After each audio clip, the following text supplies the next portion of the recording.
حوالے سے ایک جملہ لکھا۔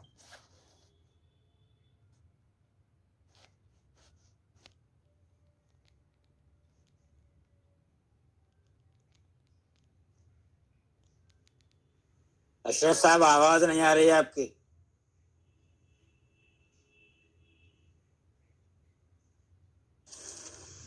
اشرف صاحب کی باتیں درمیان میں ہی کہاں گم ہو گئی؟ کیا ہو رہا ہے یہ؟ اب بتائیے، یہ ان سازشوں میں ہاتھ کسی آشنا کا ہے؟ نہیں، کسی نقاد کا ہے۔ آواز آ رہی ہے؟ اب آئی ہے۔ ہاں ٹھیک ہے ٹھیک۔ میں یہ کہنا چاہتا ہوں کہ آج ہم اپنی پریشانی حالت ان سے کہنے جاتے تو ہیں، اب دیکھیے کیا کہتے ہیں۔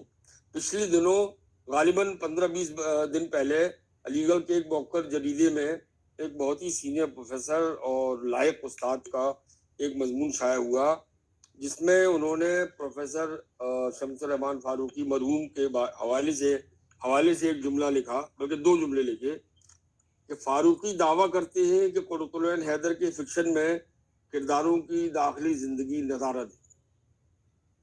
دوم، قرۃ العین حیدر کے فکشن کے کرداروں کی اپنی ذات نہیں ہوتی۔ ذات سے مراد یہ برادری والی ذات نہیں، وجود والی ذات نہیں ہوتی۔ اب فاضل دوست نے ان 2 قول ہائے فیصل پر اپنی رائے دی۔ کردار کی اپنی ذات نہیں ہوتی، اس حد تک فاروقی صاحب درست ہے۔ سبحان اللہ۔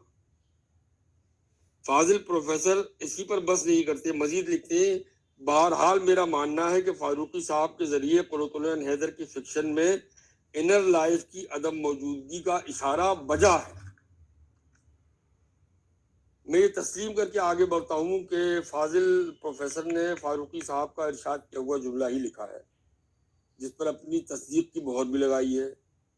یہاں طویل گفتگو کا موقع نہیں، بس اتنا عرض کرنا کافی ہوگا کہ قائل اور صدیق دونوں کے خیالات نادرست ہیں، اور اس کی معمولی وجہ یہ سمجھ میں آتی ہے کہ ان دونوں نے